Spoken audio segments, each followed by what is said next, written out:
In my portion of the presentation, I will really talk about some of the frameworks that encompass reparations and reparative justice, some of the work that is happening in California, and then some of the challenges to that work before passing it back to Rasheedah.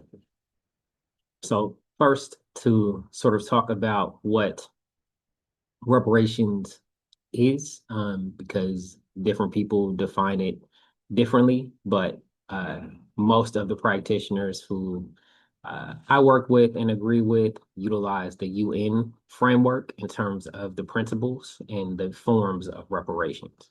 So the principles that encompass reparations is that it has to be adequate, effective, prompt, and proportional to the gravity of the violations and the harm suffered.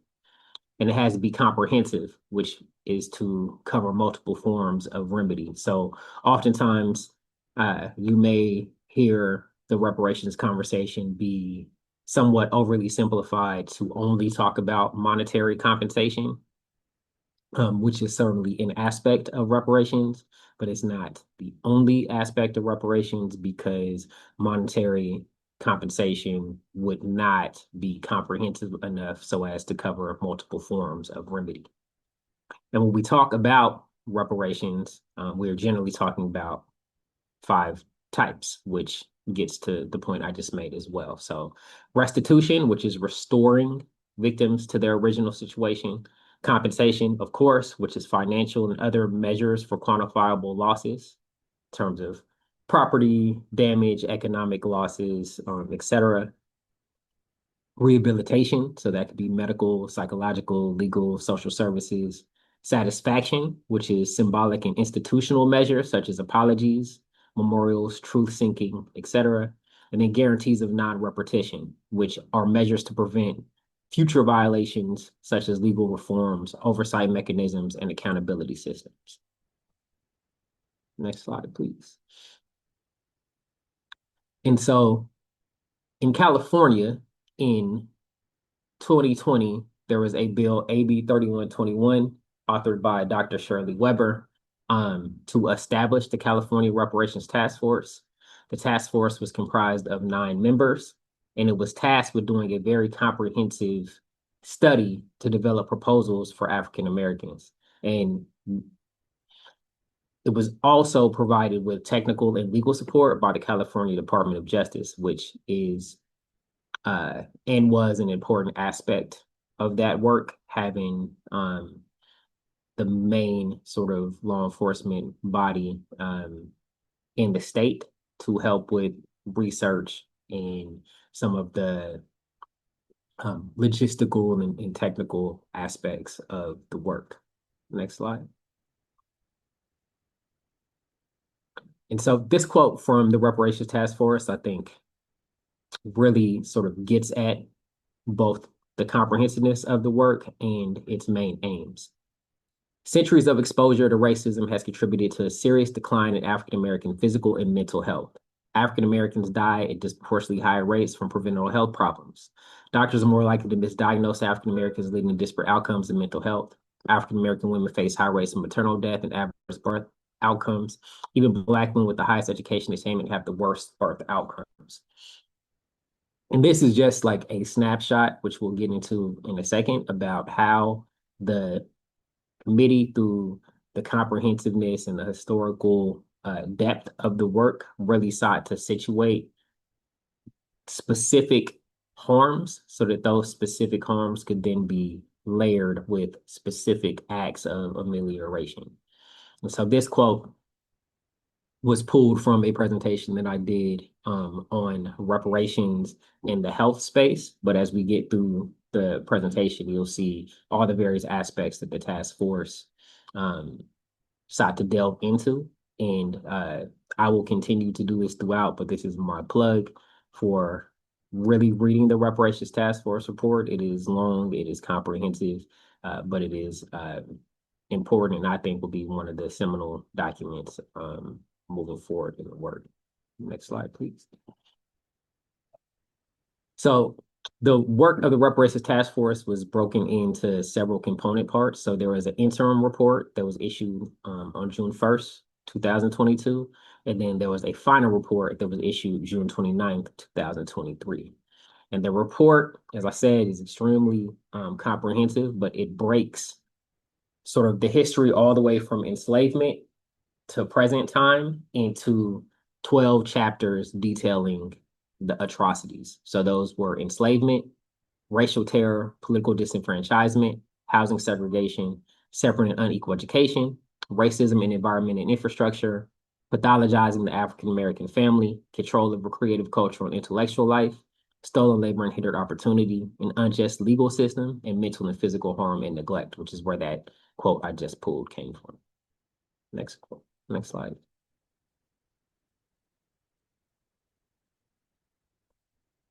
The reparations task force report had the following broad policy recommendations, which was to create and fund the California African American Freedom Affairs Agency, repeal Prop 209, mandate effective racial impact analysis, require agency transparency, make legislative findings and records that reflect the history and present state of pervasive structural barriers and discrimination against African Americans, and supportive reparative enactments, and transmit AB 3121, the task force report, to the President of the United States Congress. Of course, in an effort to spread the work of reparations from California throughout the country. And I will talk more about a couple of these as we continue to go forward. But just for now, the creation of the Freedom Affairs Agency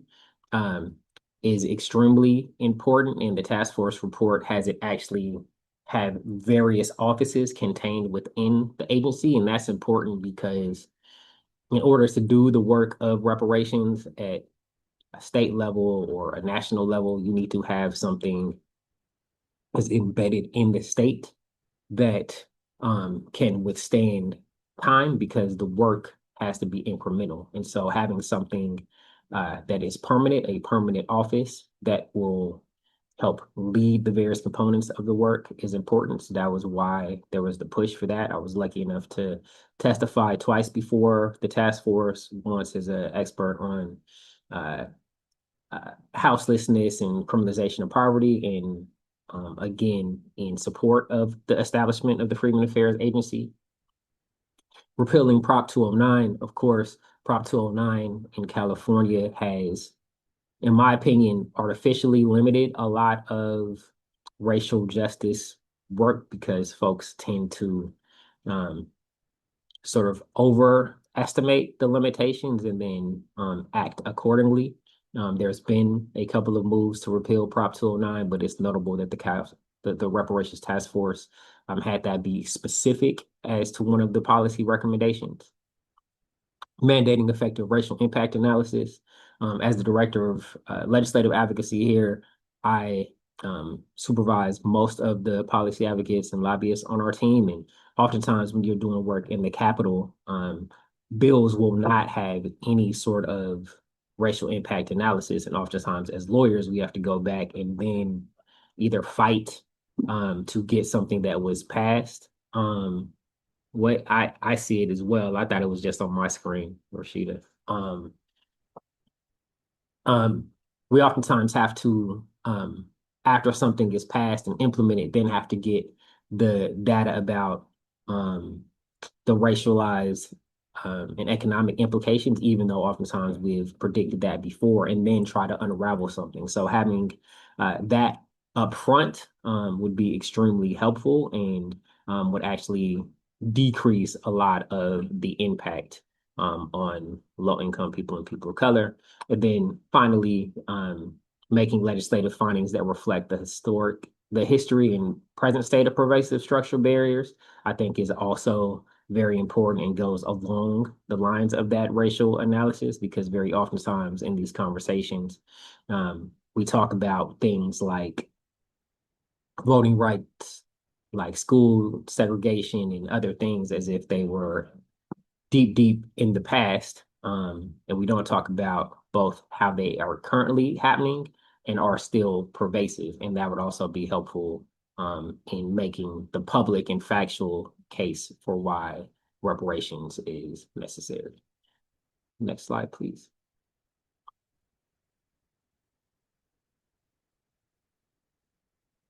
So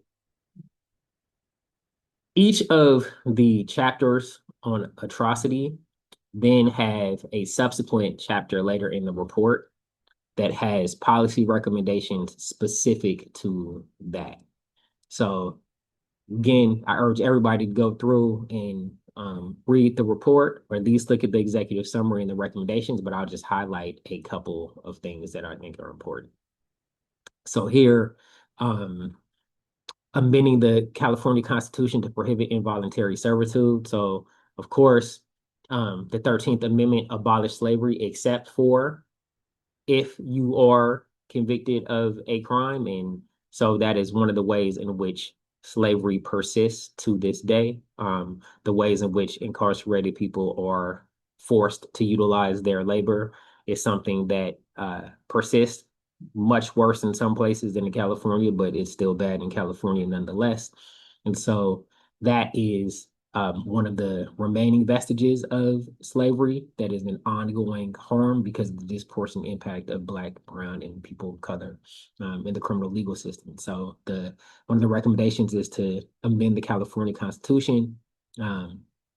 Unfortunately, that ballot measure did not pass, but that work continues today. I was just a keynote speaker on at a meeting behind that. Require payment of fair market value for labor provided by incarcerated persons. Again, this is very important because folks are not being paid, and abolishing the death penalty, which disproportionately impacts Black men specifically, but other people of color as well. Next slide, please.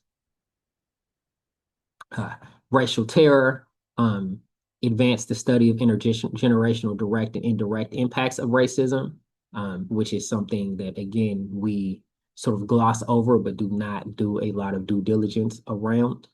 And expand the membership of the Mental Health Services Oversight and Accountability Commission to include an expert in reducing disparities in mental health care, access, and treatment. That's very important, particularly in the conversation around criminalization of people experiencing houselessness and the overlap of the criminal legal system and racism there as well. Next slide.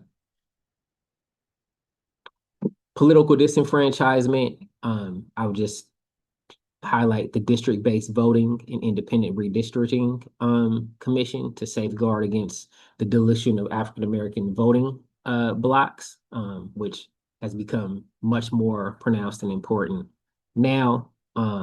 Removing the barrier, providing ID to vote, and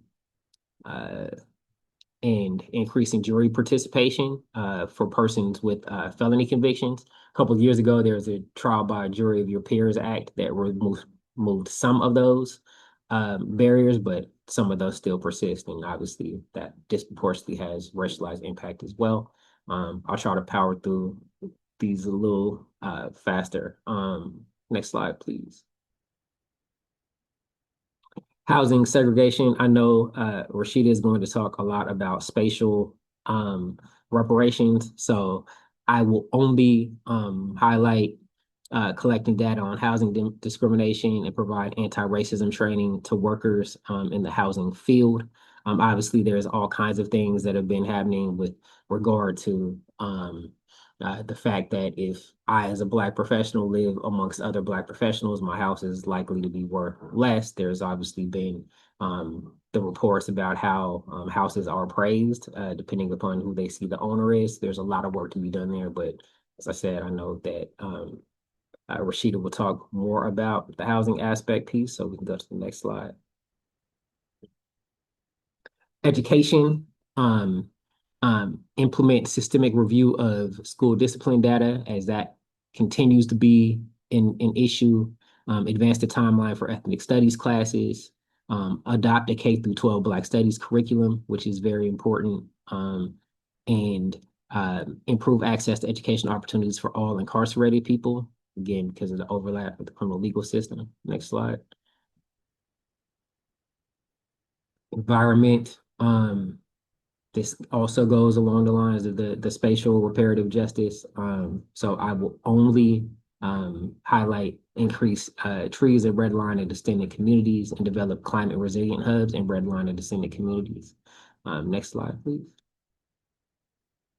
And the reason I'm going through each of these is, again, this is a very comprehensive report, and I think unless you have really dug into it, it's hard to really encapsulate just how the depth of the report, but also the very specific aspects that are highlighted. So it's not just the harms and the education, the experts who testified, but very, very specific policy recommendations that the legislature could just pick up and run with. Pathologizing the African American family. So eliminate interest on past due child support and eliminate back child support debt. Western Center is part of a justice and child support coalition, so is engaging in some of that work. Address disproportionate homelessness among African American Californians, which I highlighted before as well. Next slide. Um, and control over intellectual culture and intellectual life.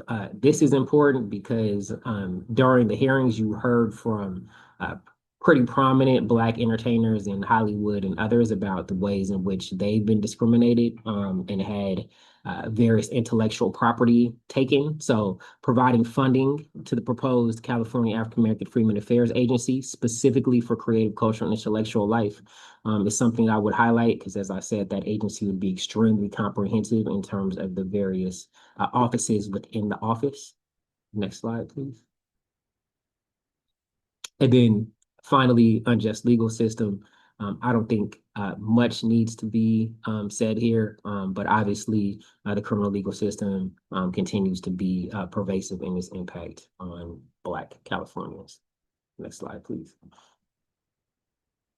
And the wealth gap, which here funding and conducting a study to calculate the overall wealth gap in California, I think is very important as that gap continues to expand. Slide. Now, very quickly, the eligibility requirements are broken down both by harm and lineage. So to be a person who qualifies, you have to be a lineal descendant of an African American enslaved person. You have to experience a specific harm, and the report breaks down these harms into timelines, and then you have to have been present in California during specific harm periods, whether that is the war on drugs, whether or not that is redlining, et cetera. And so to the beginning of the presentation about how reparations, the principles of reparations, and what different reparations aspects look like. The California Reparations Task Force broke it down by specific harm, and then your qualification for remedy of specific harms might mean that you might qualify for 3 out of the 4, or 3 or 4 of the atrocities, but might not qualify for all of them based upon either being present or being harmed in the very specific way detailed. Next slide. And just quickly, after the California Task Force finished its work, myself, Western Center, other organizations who are working on reparations have been working with the legislature to transform some of these recommendations into actual legislative policy proposals. And so last legislative cycle, the California Black Caucus released a Road to Repair bill package. Those are all those bills that are present now. Many of those made it through various committees. Some of them that I testified on made it to the governor's desk, but were vetoed. Those are the ones in red. A couple of them were passed, which was the bill to establish the Bureau of Descendants of African Slavery, and the bill that will require the California CSUs to research and report on methodology to determine an individual's fingerprint for the purpose of verification. Interestingly enough, however, the bill that would have accompanied that bill was one of the bills that was vetoed, unfortunately. And so this is sort of a demonstration that even with the very comprehensive study report, very specific recommendations, legislator to carry those recommendations to a legislative vehicle and even getting it to the governor's office, that really a large portion of the work of reparations is going to be political will. Next slide. There are other bills that are happening, but I just want to highlight two, which was AB 7, which some people may not necessarily call reparations, but it was an education amnesty bill in direct response for students who are taking or going to college in places where ethnic studies and other coursework is being eliminated. They could have transferred into a California school. And then AB 2599, which is the Corporate Disclosure of Slavery Ties Bill. Next slide. And so just to kind of wrap before I pass it to Rasheedah, I will just quickly speak about this. This has become infinitely more challenging because of the Students versus Fair Admissions, or Students for Fair Admissions versus Harvard ruling, which should just be limited to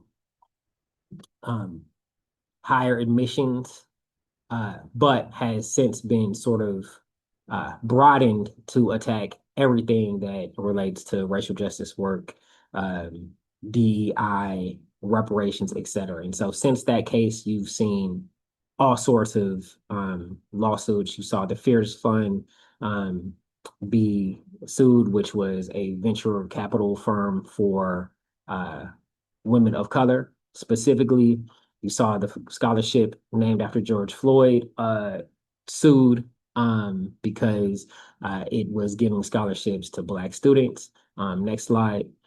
You have seen lawsuits as it relates to having to take anti-bias training, even though we know that Black women, for example, are still often seen as experiencing or having the capacity to experience more pain. You see that when Black folks, complain of certain ailments or treatment, that they are less likely to be believed. And so someone has started a directory to help people find Black doctors that has been sued. You have the Evanston, Illinois reparations program that was sued in 2024. That lawsuit is continuing right now, and the Department of Justice has sought to intervene because of the reversal of where the Department of Justice stands on racial justice. There was a lawsuit filed recently in San Francisco against the San Francisco reparations program there, though the judge recently ruled that that lawsuit is too premature. And then you also had the Tulsa Massacre lawsuit, which was dismissed, and the last remaining survivors of the Tulsa Massacre were not able to get recompense. Next slide, please. And so the one thing in light of all that I would highlight from the Harvard case is that in Clarence Thomas's in what he wrote, he spoke about the Freedmen Affairs agency and spoke about it being something that was distinctly not race-based because it was particularized in terms of lineage. And so some of us believe that has potentially opened the door for redress. And so Nicole Hannah-Jones wrote a piece called The Color Blindness Gap. And so in that she said, so we too must shift our language and in light of the latest affirmative action case, focus on the specific redress for descendants of slavery. And so what she is getting at is that rather than any sort of race-based aims, our aims need to be lineage and descendancy based, because then based upon what was said in that case by Clarence Thomas, folks believe that there is an opening there that would allow for redress that is not race-based but harm-based.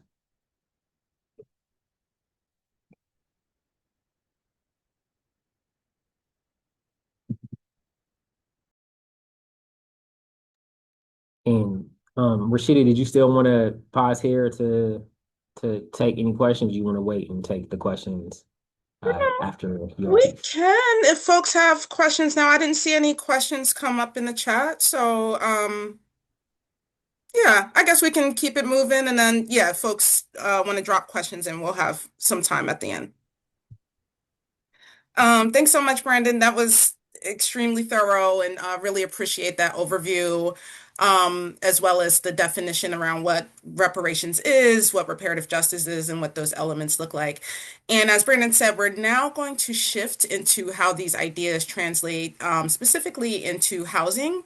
And as we know, right, like housing isn't simply just having a roof over your head. Housing policy determines who has access to all the things that Brandon just talked about: wealth, safety, education, healthcare, employment, political power, all those things. And so, I first want to talk about liberatory frameworks, different ways of approaching how we fix this housing problem, right? And these frameworks ask a much bigger question. They ask, how do we transform housing systems that have historically produced inequity and inequality? Um, and so frameworks really can influence every decision that advocates make. They determine what evidence we collect, which legal claims we prioritize, and what policy solutions seem possible to us. And so, for example, if our framework only focuses on discrimination between individuals, right, we'll probably pursue lawsuits against individual landlords, for instance. But if our framework is thinking about structural racism, we have to be asking bigger questions about zoning, about things like public investment, lending practices, and historical segregation. And so these frameworks are also practical tools for decision making. They can help us as lawyers, as organizers, as policymakers, as researchers to stay grounded in a set of shared values and a shared vision. And most importantly, liberatory frameworks encourage us to imagine systems differently, right? Rather than settling for the small reforms, they invite us to envision communities that are built around principles like belonging, care, inclusion, equitable access, etc. So what are these frameworks? So I'm going to talk about six in particular, and we'll kind of unpack them. But they're housing as a human right, fair housing, and affirmatively furthering fair housing, or AFFH, as I will call it throughout the presentation, because that's a mouthful. Reparative spatial justice, housing abolition, and housing justice and race class narratives. And each of these frameworks approaches housing from a slightly different perspective. But also, right, there's a lot of overlap between a lot of these different frameworks and principles. Some focus on enforcing existing laws, and others push us towards transforming institutions entirely.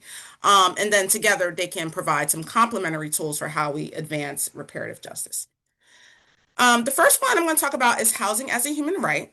So instead of viewing housing as a commodity that only those with sufficient resources deserve, this framework recognizing housing as essential for human dignity.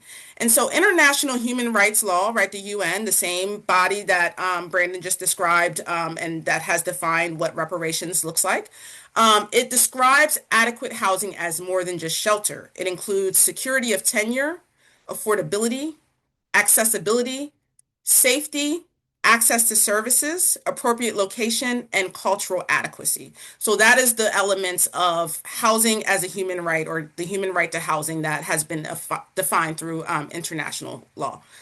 And that means housing should connect people to schools, employment opportunities, healthcare, grocery stores, and communities, not just isolate them, right? Again, Brandon talked about this and highlighted how those things are interconnected. The advocacy implications are also pretty significant. So instead of treating housing assistance as charity or as temporary relief, this framework frames housing as an entitlement that the government has an obligation to protect. And that entitlement, right, there's an enforcement behind it. And then it also expands the range of policy solutions that advocates can pursue. So rather than simply preventing homelessness, right, governments become affirmatively responsible for creating systems that ensure stable and adequate housing. So the next one is fair housing, and AFFH. And the Fair Housing Act, as most folks know, of 1968 prohibits discrimination in housing based on protected characteristics, race, color, religion, sex, disability, national origin, and familial status. And alongside of the Americans with Disabilities Act. And then traditionally, fair housing cases focus on identifying discriminatory practices. And so, for example, refusing to rent to someone because of their race. The AFFH goes further. So rather than simply prohibiting discrimination, it requires governments receiving HUD funding to actively dismantle patterns of segregation and expand equitable housing opportunities.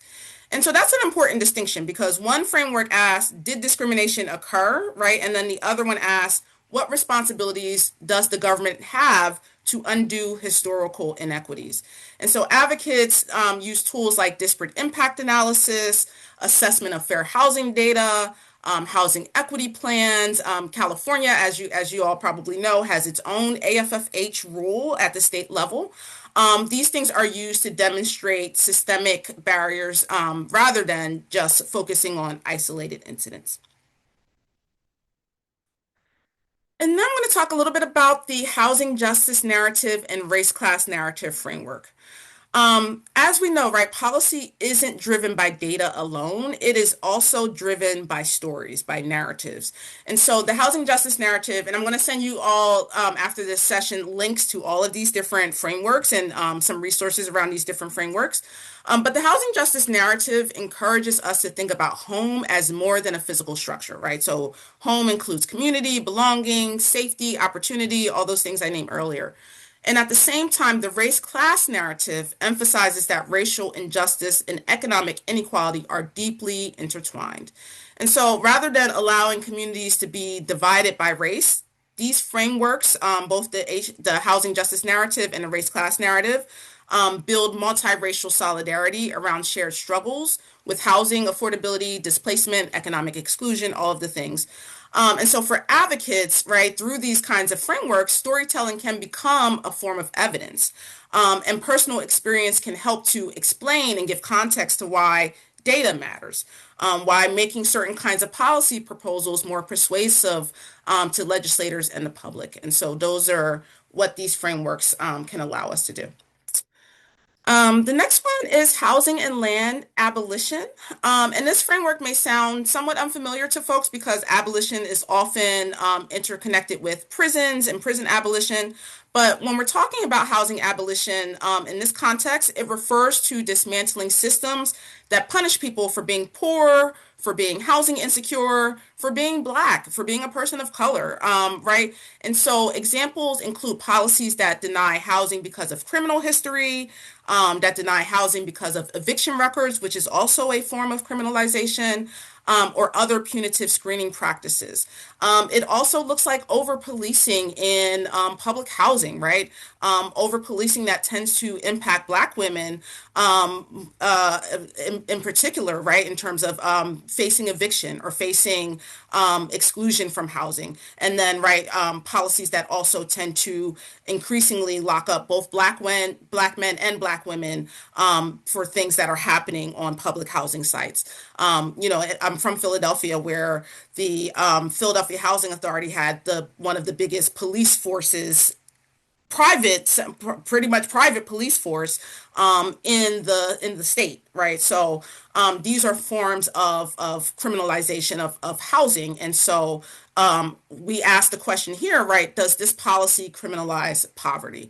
Does it criminalize race? And if the answer is yes, right, we need to be considering policies that think about housing and land abolition. And then the one I'm going to get into the most is reparative spatial justice, because that is what this session is focused on. And so this framework recognizes that injustice is, again, not experienced by individual people. It is built into place. It is built into our built environment. And so neighborhoods, transportation systems, zoning decisions, environmental hazards, housing markets all reflect those historical decisions that benefited some communities, white communities in particular, while harming others. And the others, of course, are Black and Brown and Indigenous communities. So now I'm going to go into reparative spatial justice in particular and spend most of my time here for the rest of the presentation. And I want to start by sharing this quote from legal scholar Cheryl Harris, which reminds us that property rights in the United States developed alongside of, intertwined with systems of racial domination. And that means that housing inequality and injustice today cannot be, it is impossible to separate it from historical policies like slavery, land dispossession, redlining, segregation, and discriminatory lending. And so reparative spatial justice draws on the principles that Brandon referred to earlier under reparations, right? It takes all of those elements and then it focuses it on housing and land, right? And so its goal is creating communities where historically marginalized people regain meaningful relationships with land, housing, and neighborhood resources, and reconnects it to right, those historical injustices, right?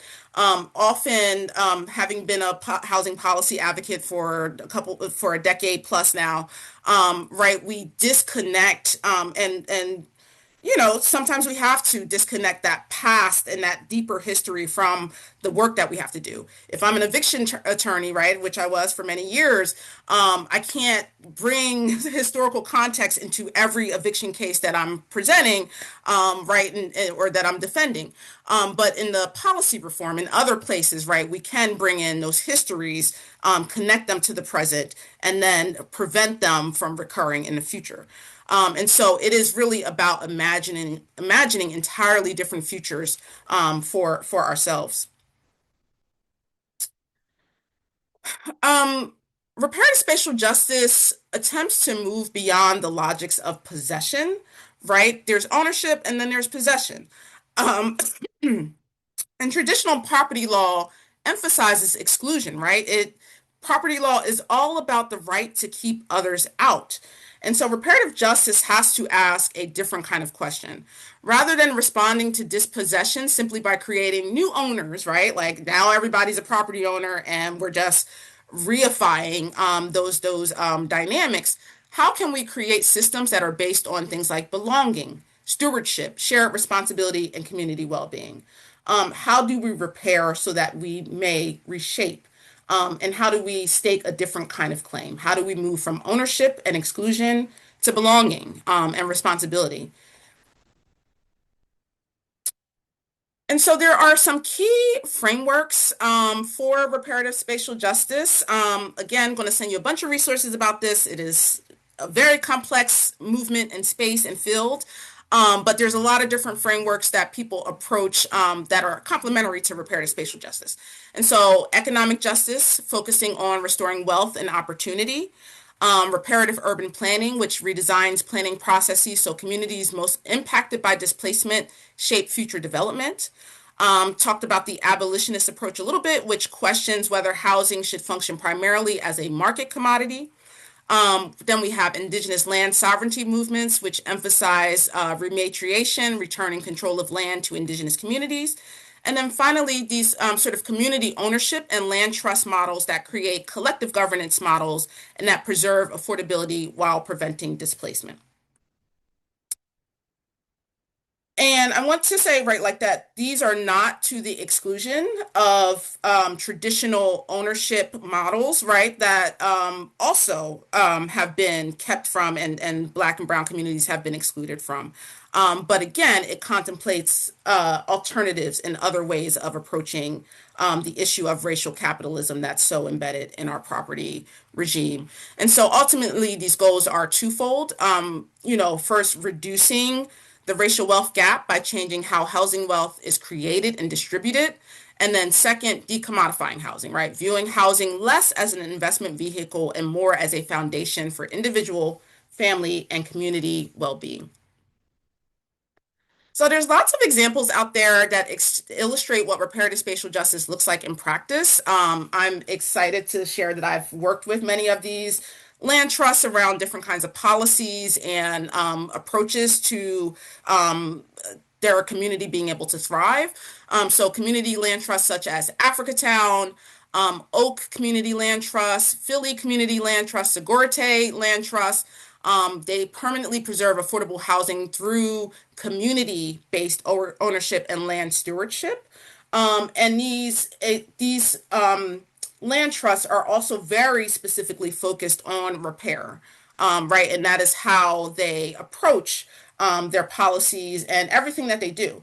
So, thinking about, for example, the Philadelphia Community Land Trust that was started during the pandemic by unhoused people, a movement of unhoused people in the city. And the land trust was created by that community of organizers, unhoused organizers, demanding that the city and the Philadelphia Housing Authority put its vacant properties into that land trust. And so that's how it started. And that land trust is now stewarded by those same unhoused people, right?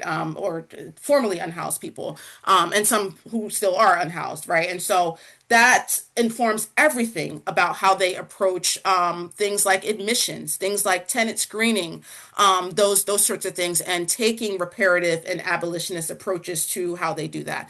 Same thing with Jane Place, which is based in New Orleans, and all of these land trusts have similar stories about how they approach their work. And then Brandon talked about Evanston, Illinois, which implemented one of the country's first municipal housing reparations programs, providing housing assistance to eligible Black residents who were harmed by discriminatory policies. And so the restorative housing program provides eligible Black residents and their direct descendants with up to $25,000 for housing related purposes such as down payments, home repairs, mortgage assistance, and the funding primarily comes from local cannabis tax revenue. And as Brandon talked about, right, that program is currently being litigated, and yes, it's being called a discrimination program, which is not real. So Louisville's anti-displacement ordinance is another policy example. This was adopted in 2023. It's a policy that was fought for by organizers, the Louisville Tenants Union, over many years, and is designed to reduce the risk of displacement and gentrification associated with publicly supported residential development. There's plenty that you can find out online about this ordinance, but again, it is targeted as a reparative measure for a particular community in Louisville that has been communities in Louisville that have been displaced. And then we have other examples of spatial reparations that are either direct or indirect. Bruce's Beach, Chicago police torture reparations, the Rosewood Massacre. Brandon mentioned Tulsa, right? There are places that have received some form of reparations related to land and spatial injustice.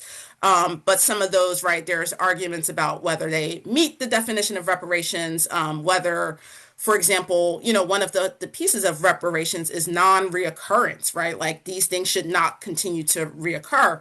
But then we see places like Tulsa, which has not, despite, in the past getting a reparations package, has not been able to fully ever recover from the Tulsa race massacre.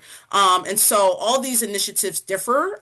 They all acknowledge historical harm while attempting to create lasting structural change, and are successful in some ways, while a lot of work still needs to be done in other ways. And then I think there's also the question, for example, Bruce's Beach.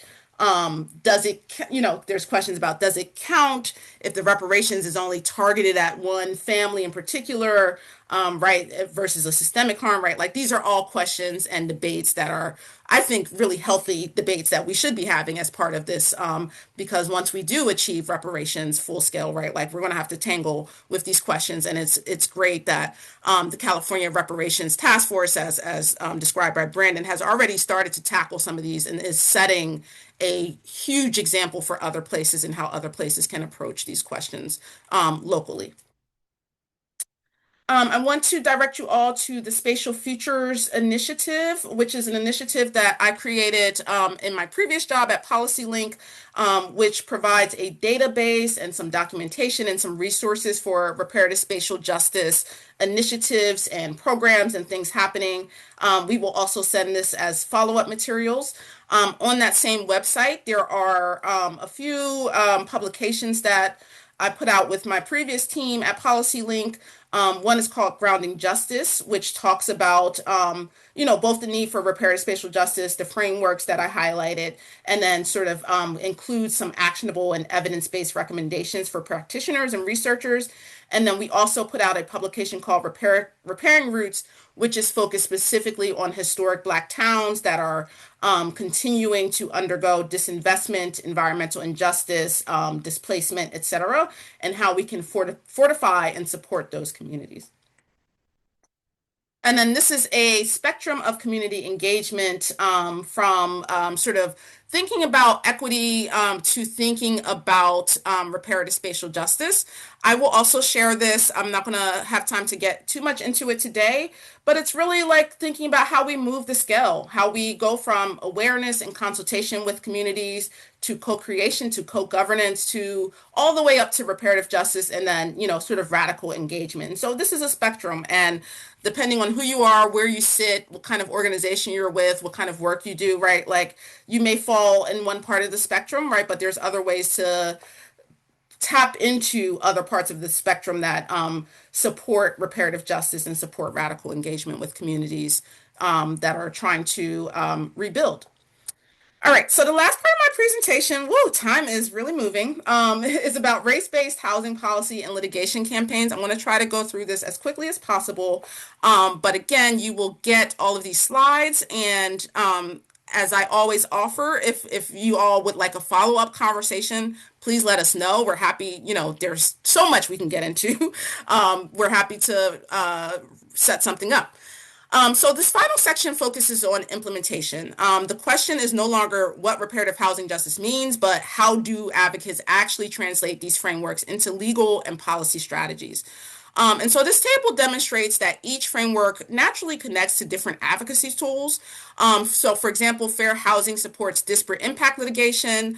Western Center has some cases that use these theories that you can look into. And if you go to our website, you can see our current litigation. One case that we're working on is LA Forward Institute versus the City of Los Angeles, which is a lawsuit that demands that the city proceed with remaining approvals for Venice Dale and cease obstructing and delaying supportive and affordable housing in wealthy neighborhoods like Venice here in LA. And then we also have a case that we recently filed against the Housing Authority of the City of Los Angeles for failure to provide meaningful language access to tenants and applicants with limited English proficiency who are seeking housing assistance. And so if you go to our website, you can see summaries of these cases. There's some case documents available as well if you want to take a look. AFFH also supports administrative advocacy and enforcement through litigation. We also have another case that we're working on called the People's Collective for Environmental Justice versus County of San Bernardino. That is basically a AFFH enforcement litigation. Housing as a human right can strengthen constitutional and legislative efforts. Excitingly, a few years ago, California as a state was advancing ACA 10, which was a constitutional amendment to recognize housing as a human right and to make it enforceable.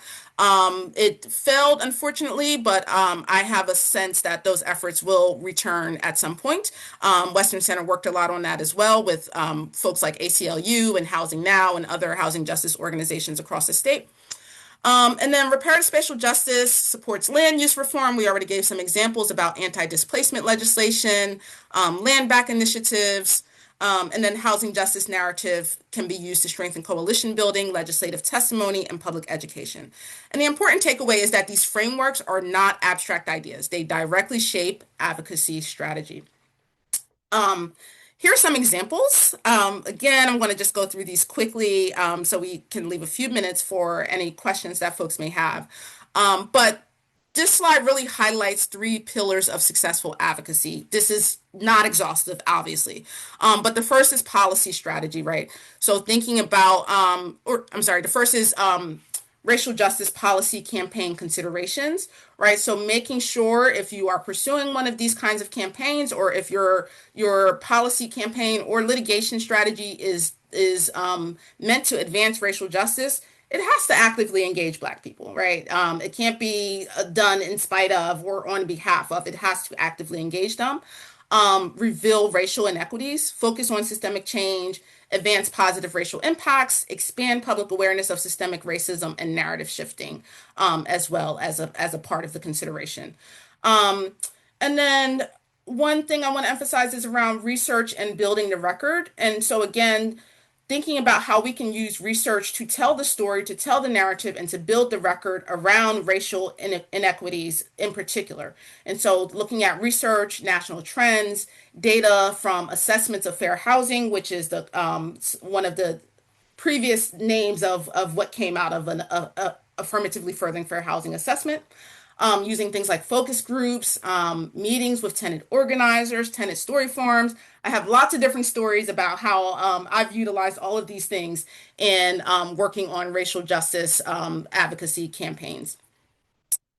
And then, all of the ways that you can develop strategy around these different issues.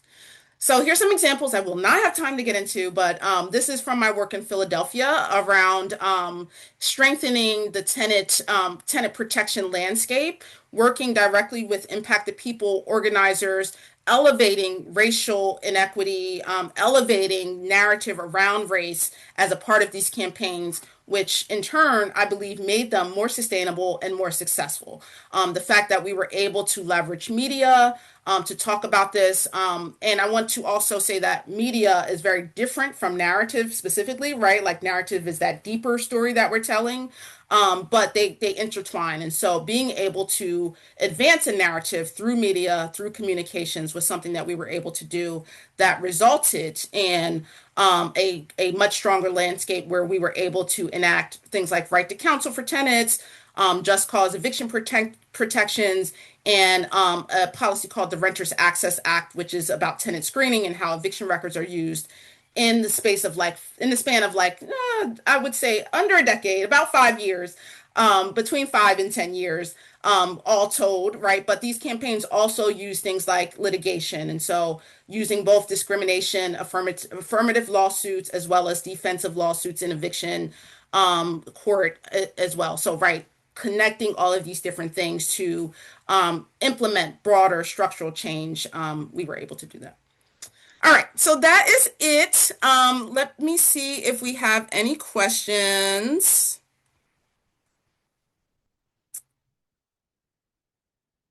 No, so no questions here, but also want to make sure that folks know we will again send out the materials. If folks are interested in having another conversation about this, please let us know. I will see again if anyone has any questions for us. And in the meantime, I'm going to drop a link to the survey that we would love for you to fill out so to make sure that you get your MCLE credits. And also feel free to come off mute if you want to ask your question.